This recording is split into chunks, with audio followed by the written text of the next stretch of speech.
Today we geek out about Arcane Alley.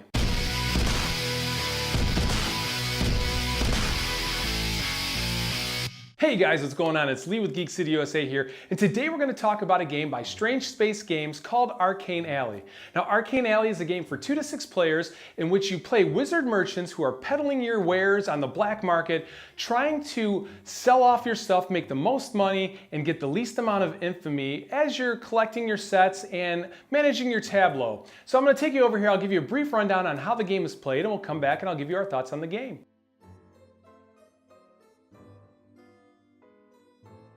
We're going to start by setting up Arcane Alley for a 3-player game. So we have our game board set out here and we have picked our 3 players.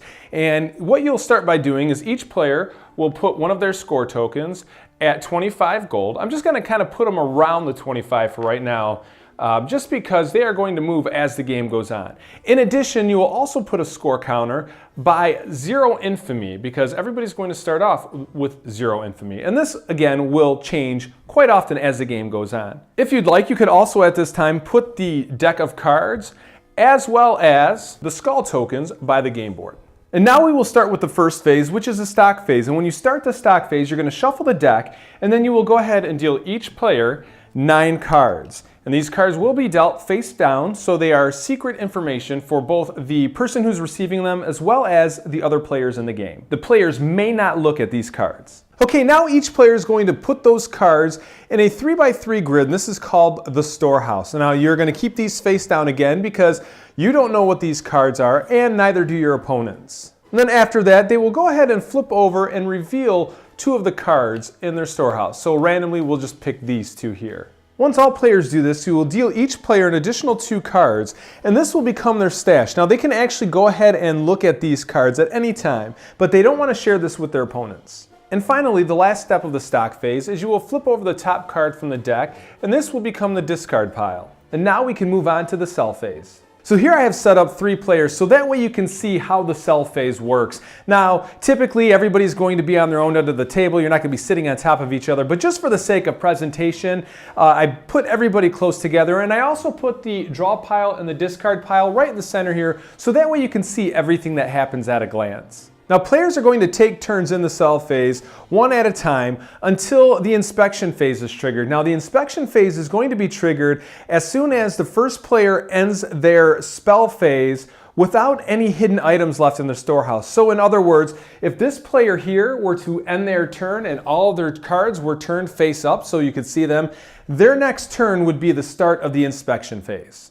Now, starting with player 1, and we'll indicate player 1 as the green player here by giving them this pawn, each player is going to in turn take 2 actions. Now, the first action is going to be draw an item. And they can do this by either drawing from the top of the deck blindly or taking the top item from the discard pile and adding it to their stash, which are these cards here, that each player will be able to look at their own hand.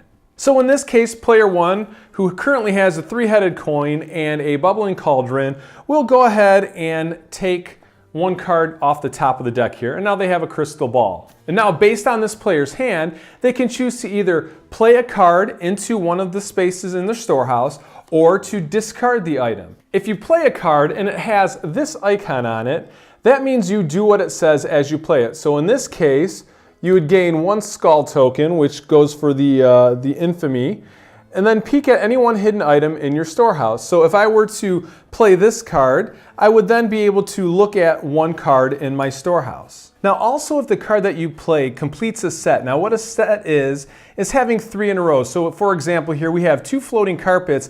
If I had a 3rd floating carpet in my hand and I chose to play it in this location, I would be able to complete a set, at which point I could sell that set and I would get the amount of money shown here. So in this case, 7 coins for a set. And that would go towards my final score of ideally going for 100 points. Now, if the card that we're playing were to match and complete a set, so in this case, if I had a floating carpet in my hand and I would have played it in this position here, then I would have completed a set and would be able to score this set. And then what that would give me is, you see there's a value right here, in this case, 7 gold per set. So I would be able to pull these 3 cards up and would be able to move up 7 gold on the scorecard. And the way that the game ends is the first player to have 100 gold or more at the end of an inspection phase would be the winner of the game.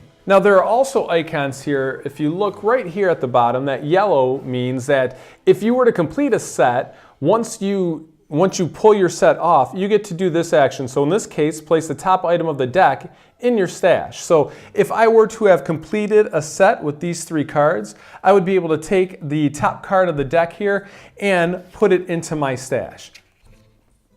So in this case, for player 1, I don't have any cards here that really help me to complete a set, but what I could do is let's say I wanted to play this bubbling cauldron here, and I could play it here, for example, and then the card that you replace it with goes into the discard pile. And in some cases, there might be an action, let me see here, like this here, that right there, that little white circle arrow guy, that's a discard action. So if I were to have discarded this card, I would do this action. But in this case, the card that I discarded doesn't have any kind of action like that. Then we are good and we can continue on with our turn. And also, if I decided not to replace this, like let's say that I left this card face down and I opted to just discard a card in my hand instead, I would play that to the discard pile, and if it had that discard icon, I would activate it at that point. If it doesn't, like let's say I discarded this bubbling cauldron, nothing would happen and we would carry on to the next turn. But in this case, I want this player to do this action. So that would have been the end of player 1's turn. So player 2, for example, now, we look at their hand. They have a bubbling cauldron and a sovereign sword. Now you look, these two both have a high value if you have a complete set. However, there is a rarity involved. Now if you look here, this is the item reference card, and this shows you how much gold a set is worth. And you can see how many cards there are in a deck. So for example, the crystal ball here may be worth $9 or 9 gold per set. In a 2 to 4 player game, there's only 10 copies of the card. So when you go to these higher value ones, like the Sovereign Sword, there's only 7 cards in a 2 to 4 player game. So that's something to keep in mind. Now also, if you look here at the infamy as well, you don't want infamy points. That actually hurts you as time goes on. Now let's go on to player 2's turn, and just to give another example of the sell phase. So you look here again, Bubbling Cauldron and the Sovereign Sword. They don't want the Hypnotic Toad based on what's here, so they're going to draw a card off the top of the deck. We have another Magic Boomerang. So there's already one here, so let's work at completing a row. So what I'm going to choose is to take this Magic Boomerang and play it in this position right here. Now this card would in turn get discarded, and if I flip it, it's a Cursed Mirror, and doesn't do anything necessarily that hurts or hinders us right now, because that is not the action for discard. So that would be the end of player 2's turn. So we can move on to player 3, who has a crystal ball and a mystical lamp. And these are the cards that player 3 is holding in their hand. So again, they are probably not interested in this card maybe, so we'll take this card, and here's a boomerang, and let's say that they just decide to, I don't know, we can play, let's say Skeletomicon, or Skeletomicon. I always want to call it the Necronomicon. Whatever, I can't speak today. So anyway, let's say they want to play this in that position, and they'll discard this card here, which does nothing for them during a discard. Now again, these blue hands only count when you play it into their board, into their storehouse. So that would end player 3's turn. So now going back to player 1, I'm going to show you what selling a set will look like in action. So let's say they draw a card off the top, and oh look, we have a flying carpet here. So now player 1 is going to play this into this position here because we want to complete this set. And this card would get discarded, and there's no discarded icon there, so we are okay. And then we complete a set, so we would immediately sell these 3 cards. Now, what that would do, and I'll just bring it over here, this scorecard, player 1 would end up getting 7 gold because that is what this floating carpet is worth, 7 gold for a set. So they are going to move from 25, they're going to give 1, 2, 3, 4, 5, 6, 7, all the way over to 32. And now player 1 is winning currently with 32 gold, and the other players still have 25. Now, you'll look here, and there's also a discard action. So place the top item of the deck in your stash. So in addition to selling these cards, and you will set these aside for the remainder of the round, so they're kind of out of the game for the short term, they're going to go ahead and take the top card from the deck into their stash, and now they have an additional card here with which to play. Now what you do is you are going to slide over the items in your storehouse. So in this case, we'll just condense this down like this in order to work towards making additional rows that we can sell. Now I'm going to fast forward here to show you what a game would look like further along in the gameplay. So let's say we're further along in the game now and you see that the boards have changed ever so slightly. More cards are showing, and let's say it is player 3's turn. So player 3 is going to draw a card off the top of the deck. We drew the dragon's egg, and let's say for whatever reason they want to play this card here. This card would get discarded. There's no discard action, and now every card in their storehouse is visible. So that means that the inspection phase is going to start on their next turn. So player 1 would immediately get another turn. So let's say they just draw a card, they'll replace it here, and not really paying attention to any strategy, just to kind of move the game on. And let's say this player decides to pick this card up, place it here, this card gets discarded. Oh, this actually has a discard action, which says, if on top of the discard pile, place this item on the bottom of the discard pile. So this would go down here. So now we get back to this player's turn, player 3, and this is where the investigation phase, or rather the inspection phase, starts. Okay, so I've condensed things down a little bit here so that way you can see the inspection phase in action. So the first thing that you do during the inspection phase is you're going to reveal all the items in each player's storehouse. So everybody will go ahead and flip these cards over. Now, if at any point there is a set that is completed, in this case the Dark Lotus set here, these cards would be sold. You have to sell this set. So in this case, this player is going to get 30 gold. So this is the white player, so we'll go 10, 20, 30. Now, if there were any discard actions here, or rather the set sell icon, so that yellow icon there, you would not gain that bonus at this point in the game. So this would be sold. Now each player is going to gain infamy equal to the items that are left in their storehouses. So in this case we would count these points. So we have 3, 6, 7, 11, and 8 is 19. So the green player would be at 19 infamy. And infamy is bad, and I will show you why here in a moment. Player 2 here is going to have 18 infamy, so the white player is going to be at 18.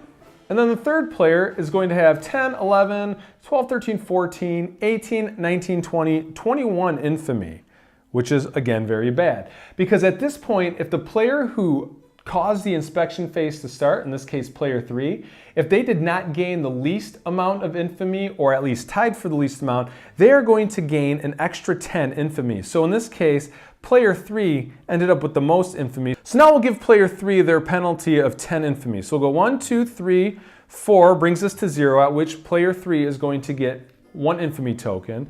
We'll go 5, 6, 7, 8, 9, 10. So they are now back at 6 infamy. Now any player who has skull tokens on their wizard is going to remove these skull tokens at this point, and then they're going to be penalized gold. So if you had 1 skull token, in which case this player did, you will lose 25 gold. So the third player will go from 28 all the way down to 3. Now if they had 2 skull tokens, they would have lost 50 gold. Now once you do that and everybody adjusts their gold based on their infamy penalty, you look to see if anybody has 100 or more gold, and if they do, that ends the game, and you do end game scoring and see who has the most points, and that player would win. If, however, like as in this case, you have not gotten to that point, you continue on to the bribe phase. For the bribe phase, each player can spend 2 gold to drop their infamy by 1. So in this case, you would go from player to player, so it's starting with the green player. They have a choice. For every 2 gold they spend, they can drop their infamy. So let's say they wanted to spend 10 gold, dropping them from 32 to 22, they would be able to bring their infamy down by 5. So we can go 1, 2, 3, 4, and 5, and then they would be at 14. The reason you would want to do this is to move you away from the danger of cycling around and earning one of these skull tokens for the infamy tokens, because that would penalize you in the long run. Think of it as paying less now so you don't lose a lot more money later. And after each player either bribes and lowers their infamy or passes, you continue on and start another round. At that point, you're going to pass the starting player token, and you will discard all these cards, and you will re-deal your cards out to everybody, and you'll start out in your 9x9 grids and continue on. And you will do this until, again, at the end of an infamy stage, somebody has 100 gold or more. And that is a very high-level overview on how to play Arcane Alley. So I'm going to take you back up top and give you our thoughts on the game.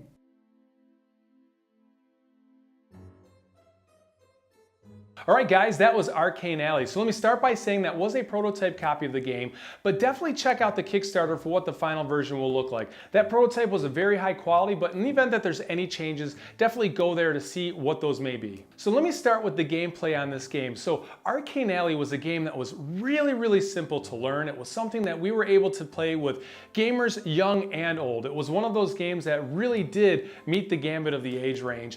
And it's a game that was, like I said, easy to teach, and the mechanics were very easy to pick up. You're drawing a card and swapping out cards, trying to get that tic-tac-toe on your board so that you can turn those cards in, complete a set, and get some gold, and hopefully get rid of all of your stuff before somebody else does, and that way you can stick them with a bunch of infamy. Now, like I said, this is a game that is suitable for all ages, so I think the audience here is very wide. There's enough of a game here, enough meat on the bone, that you can play it with your normal gaming group, but it's also easy enough to pick up and fun enough that you can play it with casual gamers as well, both young and old. And I really have to touch on the theme here because this theme is Arcane Alley. You're wizards, and this does an excellent job at getting that theme across, because even though you're playing wizards and you're dealing with the cards in front of you and maybe interacting with your opponents a little bit, all of the items are very thematic to what you would see in a very popular Wizards universe, if you will. And that made the game very immersive and a whole lot of fun just to experience what you're going to flip next, what crazy effect that's going to have either on you or one of your opponents, and it made the game an absolute riot. Now, the replayability factor is huge on this one because you never know what your tableau is going to be. You don't know what cards to expect or how those cards will play. Maybe one day you have a lot of cards that you're going to interact with your opponents. Other times you might have more difficult cards to complete, to turn over and sell. So there's definitely a lot of randomization that can happen. However, the game mechanics are not going to change that drastically. You're still doing the same core mechanics with a few little bonuses tied in from those cards, but the replay is just there. This game is one that we've played over and over again and had an absolute riot with. Now, all in all, we absolutely love this game. I loved the theme, I loved the art, I love the gameplay, the way there's enough there to do on your own as you're trying to build your own tableau, but there's enough that you can interact with your opponents in the sense that you don't feel like you're playing your own game, but there's not too much take that you're kind of alienating people. It's the perfect mix of take that versus a friendly game, and the game is a lot of fun. Again, I love the theme, I love the art. I can't recommend this game enough. All right, guys, that's it. I'm Lee with Geek City USA. Thanks for hanging out with us. Please do us a favor and click that subscribe button if you don't subscribe already. Like, comment down below. Let us know your thoughts on the game, what you think about it. And also be sure to check us out on the other social medias. We're on Instagram, we're on Twitter, Facebook, all that stuff. We love to interact with you guys out there and love to get to know what you guys are playing. So once again, thanks for hanging out with us, and we'll talk to you guys next time. Cheers.